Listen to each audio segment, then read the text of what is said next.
For Macquarie, the question is the motion be agreed to, and I call the member for Fisher.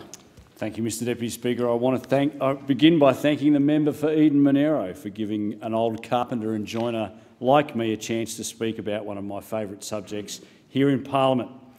Like the most famous scene from Forrest Gump when Forrest receives a lesson from his new army buddy Bubba about the many different ways shrimp can be cooked and eaten, I could take a lot more than 5 minutes telling the chamber all about timber, how it's grown, the different species, how it's used, but out of consideration for members present, I will restrain myself. I will, though, Mr Deputy Speaker, not have any suggestion that we talk about wood, because we all know you put wood in a fire and you build things with timber. To understand the shortage that the member for Eden-Monaro refers to, we need to look at why it has come about. This shortage of timber is by no means a sign of the government's failure. It is a sign of the spectacular success, in fact, of the government's hard work and creativity in keeping the construction industry in this country afloat.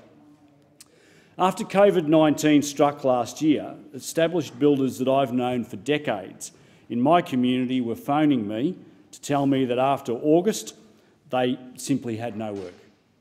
Construction on the Sunshine Coast, generating some $6.1 billion a year in our region and employing 19,000 locals, was on the brink of grinding to a halt. Within just a few months, the situation was very different, thanks to the Morrison government. I worked closely with the Assistant Treasurer on informing the creation of the government's Home Builder program. The impact was immediate and dramatic. Those same builders who'd been facing an economic cliff were almost overnight inundated with more inquiries than they'd ever seen before. Nationwide, the 2020-21 financial year produced a record level of 137,170 detached housing starts, an increase of 34.2% on the previous year. Yet Home Builder is just one of the Morrison government's many measures to encourage more domestic construction in this country. In the most recent federal budget, the government allocated $124.7 million to support the construction of more public housing stock. We've introduced the first home loan deposit scheme, the first home super saver scheme, the family home guarantee and the new home guarantee, which have stimulated huge new demand and seen first homeowners numbers at their highest in 15 years. Mr Deputy Speaker, the Morrison government unashamedly is all about first home ownership. It is about home ownership. In short, this government's measures are supporting $30 billion worth of construction work across this country.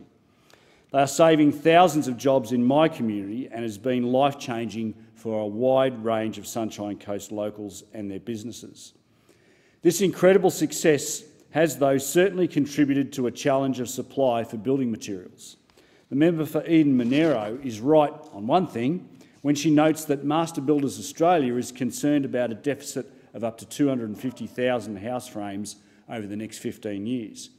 However, the member for Eden-Monaro ignores another important fact, also mentioned by Master Builders. In 2021, Australia's timber mills massively increased production to meet demand, producing a record 3 million cubic metres of timber. Yet despite this record increase in domestic production, we continue to see shortages. This is not, as the member for Eden-Monaro suggests, a problem of domestic supply. It is a short-term problem of global shortages and disruption to the global supply chain.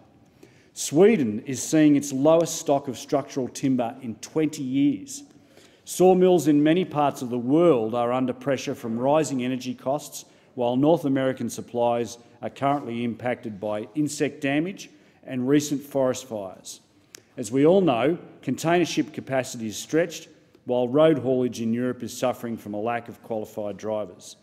At the same time, as economies open up around the world, a backlog of paused construction projects from China to the United States are beginning to ramp up again. Deputy Speaker, demand is rising worldwide at an unprecedented rate. Worldwide production is stalled. In Australia, we've stepped up and produced more timber than we have ever done before. I thank the member for Fisher. The question is the motion be agreed to, and I call the member for